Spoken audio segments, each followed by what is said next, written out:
All right, hi everybody. Today we're going to start with section 2 of chapter 13, section 1. So this is part 2 of section 1 of chapter 13. I apologize. The topics that we are going to cover today involve net ionic equations, ionization, and strong and weak electrolytes.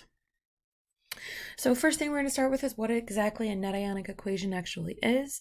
We're going to say that this net ionic equation is going to be something that includes only ions and compounds that are going to be important for the actual reaction in an aqueous solution. And by that I mean a measurable product is going to be part of the actual reaction. So for instance, if an ion is involved in on the left side of an equation, let's say we start with reactants on the left, right? And let's say that those ions that are involved are all aqueous. Oops, not Ag, aqueous. If those reactants that are aqueous on the left side form products that are aqueous, then those are going to be referred to as spectator ions. So anything involved on the left and right side of an equation that are aqueous on both sides are going to be considered spectator ions.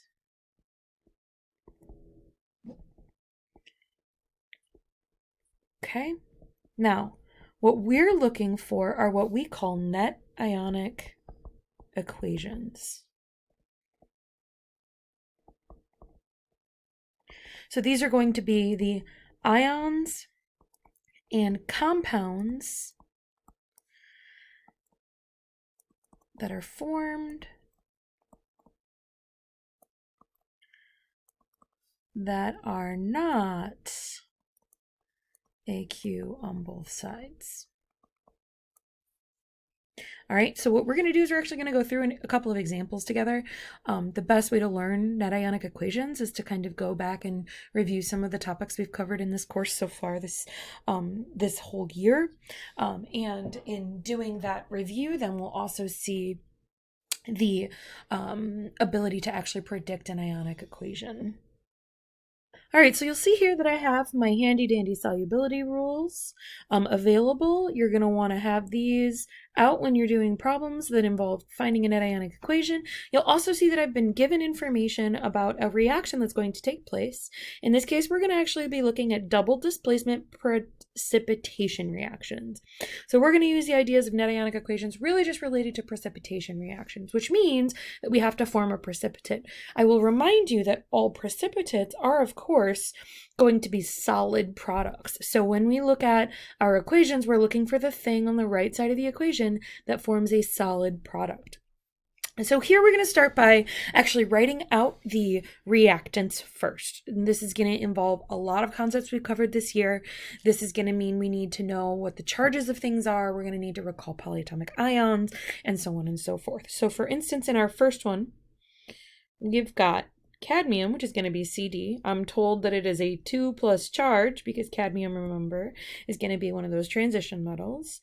And we're given the nitrate polyatomic ion. Now, again, this we got from the name of the formula, and this we know because we know polyatomic ions. So when I want to form a product between these two things, I'm going to do my cross method.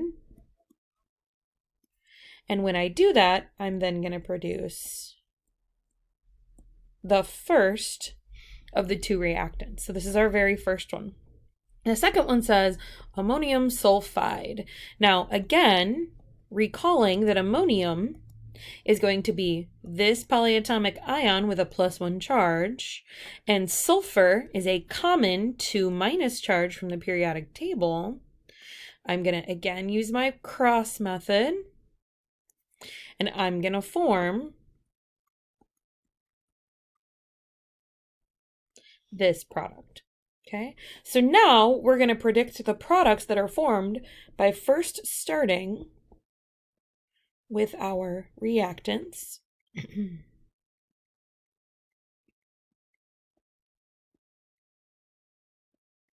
And knowing that this is a double displacement reaction, we know that things are going to switch places. So I know that the positively charged thing of one of my substances is going to now be with the negatively charged thing of a different substance. So that means the cadmium and the sulfur are going to form a bond, and the nitrate and the ammonium are going to form a bond, and those are going to be our two products. So the first one I'm going to write out is the cadmium. I know that cadmium is a 2 plus, and I know that sulfur is a 2 minus. So when I make cadmium sulfide, again, we're going to cross. Remember that when we do this, we want to make the lowest possible thing with our numbers being ones if possible, and then we don't show those ones. So this is going to be one of our two products.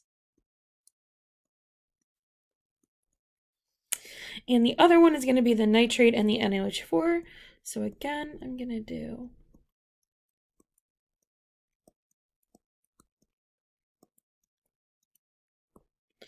cross method. Just means it's going to be a 1-to-1. I'm going to put the positive thing first like I'm supposed to. And remember to keep your parentheses for those things. So then this is going to be our final product.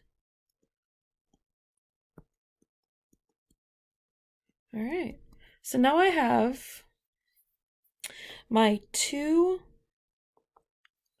reactants, and what I'm going to do is I'm just going to change the color real quick so I can identify the actual reaction. Okay. So that was our first step, was to predict the two products. Now, one of the things to remember is that in a precipitation reaction, something that we've learned is that everything's going to be aqueous except for one product. So we can even go in and we can add that we know this is going to be aqueous. We know this is going to be aqueous. Aqueous just means it will dissolve into its components in water. And then we know that one of these two has to be solid and one of them is going to be aqueous. So let's go up to our chart. I'm going to erase some things just because they're kind of in the way. So we're going to go up to our chart, our solubility rules, and we're going to figure out which of these two things is going to be the insoluble thing. So we're looking for something that will form a solid. All right, so the first one says sodium, potassium, and ammonium compounds are soluble in water. Okay, look at that. This one's definitely going to be soluble then. It's an ammonium compound.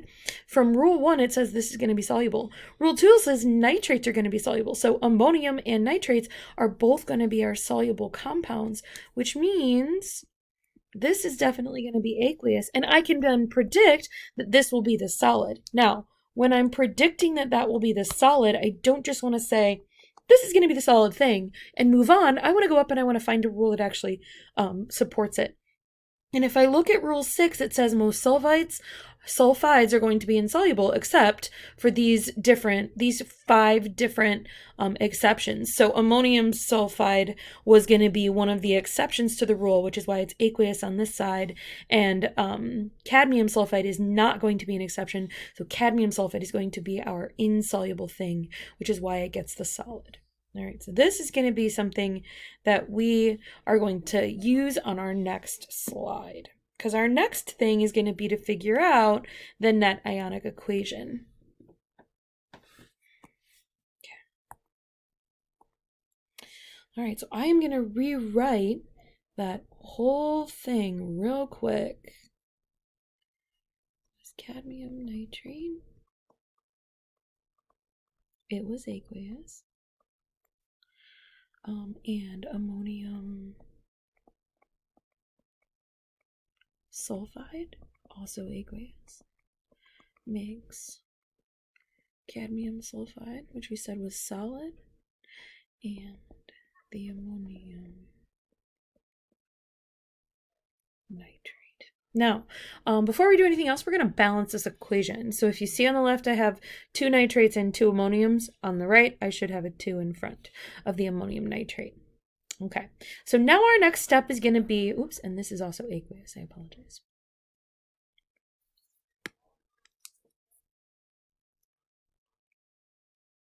What's going on? All right, so next thing that we're going to do is we're going to try and figure out a net ionic equation. And remember, this is just going to be the ions that form the solid precipitate. Okay, so in our equation up here, what we're going to do first to get our net ionic equation is to break apart all I guess I'm going to say all aqueous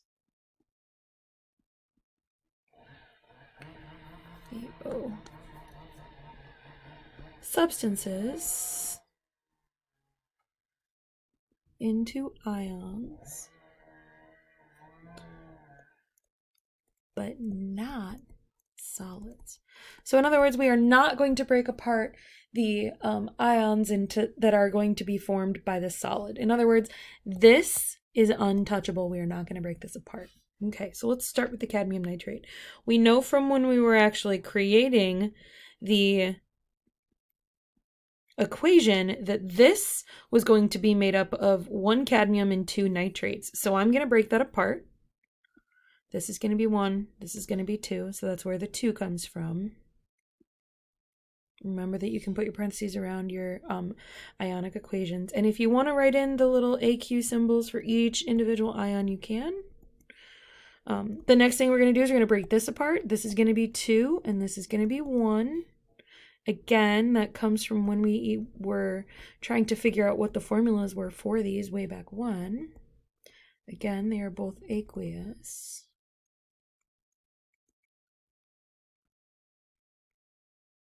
I'm going to do the same thing on the right side of the equation, but remember, this guy does not break apart because it's solid.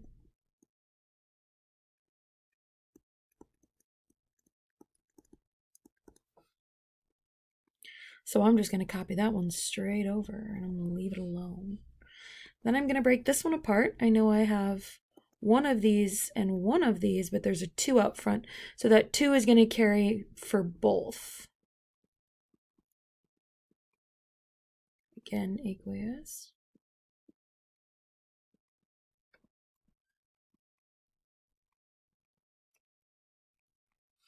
Aqueous.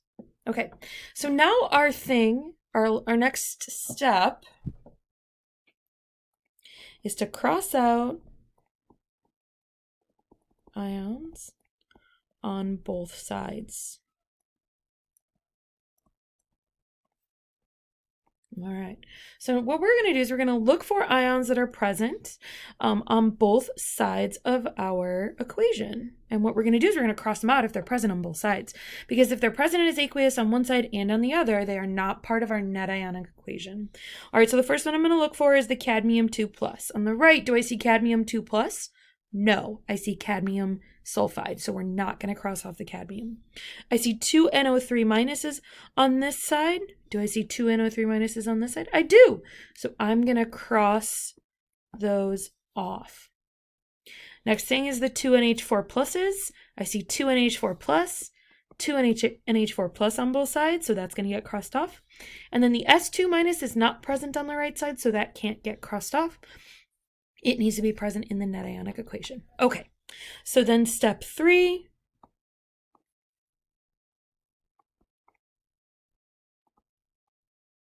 is to just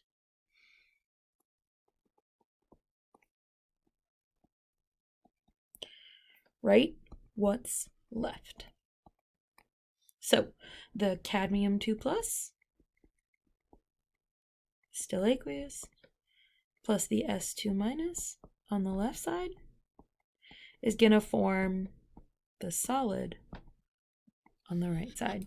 And that's the net ionic equation. Okay? That's the answer to this question, to number 2 that says to write a net ionic equation. So you have to do a little bit of work to get there. All right, let's do another one. In this one, we're going to identify the precipitate that forms when the aqueous solutions of zinc, nitrate, and ammonium sulfide are combined. We're going to first predict the products that are formed. So again, we're going to start the way we did before.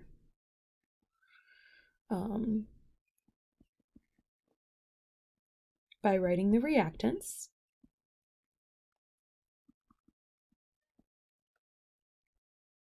In balanced forms as far as charge is concerned. So we know the first one has zinc and nitrate.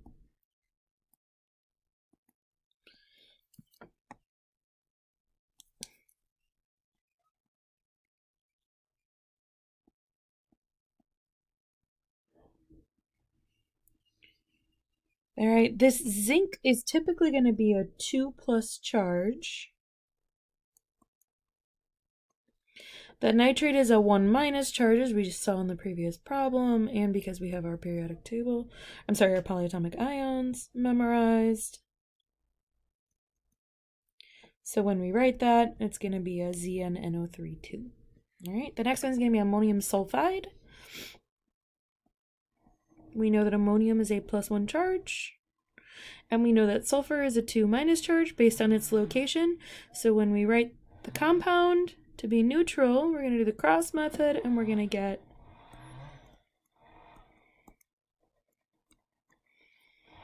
remember that these are always aqueous when we're writing a precipitation reaction. So don't forget that. And then our next thing is going to be to actually predict the products. And remember, in order to do this, we are going to do a crissy-crossy, right? We're going to do a double displacement reaction where the positive thing switches places, essentially, or the negative thing switches places, depending on your preference.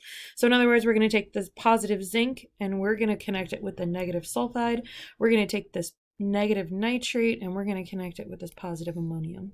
Now, from our previous problem, we happen to already know that NH4 NO3 is going to be formed, and it's going to look like this because it's a +1 and a +1. And we also know that it's going to be aqueous. So what that it signals to me is that very likely the product of zinc and sulfur is going to be the thing that ends up being solid. And so we're going to write out zinc sulfide solid. Okay, so now there's our overall reaction. Again, we got to skip some steps this time because we had some information from our previous problem. But if we wanted to figure out what was going to be aqueous and solid, we would refer to our solubility charts. According to our solubility chart, again, most sulfides are insoluble unless they are calcium, strontium, sodium, potassium, or ammonium. All right, I apologize for the noise. There's a whole chopping down of a tree operation going on in my backyard. I don't know. Anyway, all right, so here is our overall reaction. What we are going to do next is we're going to take this reaction and we're going to figure out what the net ionic equation is. So we're going to do a similar process to the one we did before. So we're going to do a net ionic equation by first, I don't know what I did. By first copying the problem over. So we're going to rewrite our overall equation. I'm going to use a different color.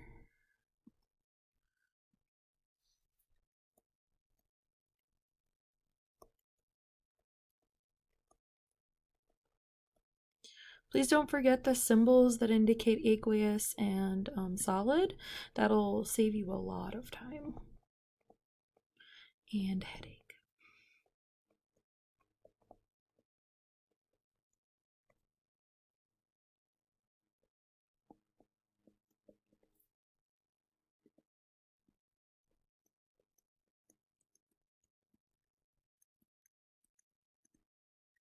All right, so something I want to point out is the equation even balanced? The answer is no. We have to put that 2 in front. Again, that should balance everything. Has to do with the fact that you have the 2's on the left side. All right. Step 1 was to rewrite the equation. For writing a net ionic equation, we're going to break apart all ions.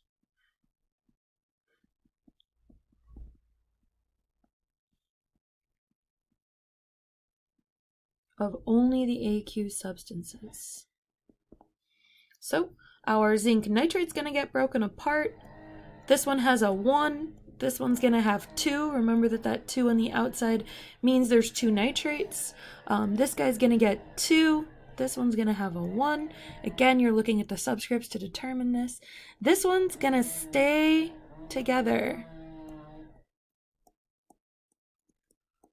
Does not break.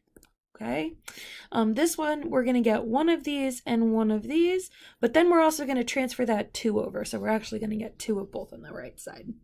Okay, so we're going to write out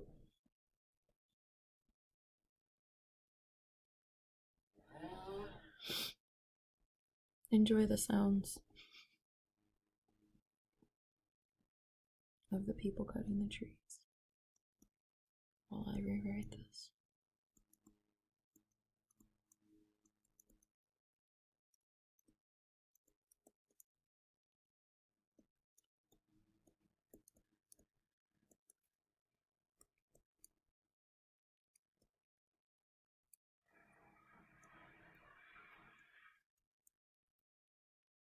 Remember that this one's not breaking apart because it's the zinc sulfide, excuse me, but that the NH4s will, and the NO3s will. And don't forget that the balanced 2 in front does impact how many there are. All right, step 2, cross off what's on both sides.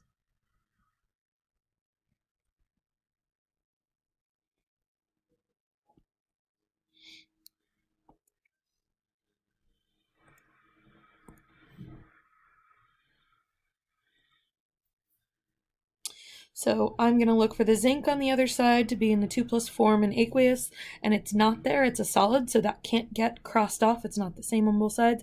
But I do know that there's 2 nitrates and 2 nitrates, so I'm going to cross them both off.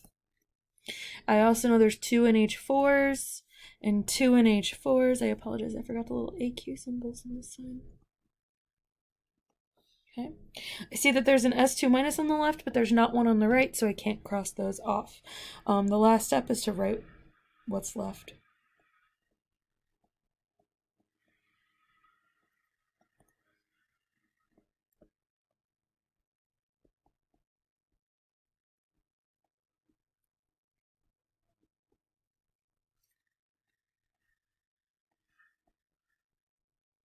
And that is your net ionic equation. All right, and that brings us to our first lecture question. This one's kind of a long session. I apologize in advance. After this, there's just 2 big concepts and it takes a little bit. There's no practice problems. All right, next one's going to be ionization. So ions are going to be formed from solute molecules. What we're going to do here is we're going to talk about how an ionization actually occurs. And we have this one example, and it's just HCl. Now, HCl is a molecular compound. Remember that molecular compound means made of 2 or more nonmetals. When that polar compound hits a polar solvent, it dissolves into its 2 ions. And it becomes the H+ ion and the Cl- ion. And this concept is going to be important because this is what's going to lead us to the electrolyte conversation. Okay? And that's all I have to say about ionization.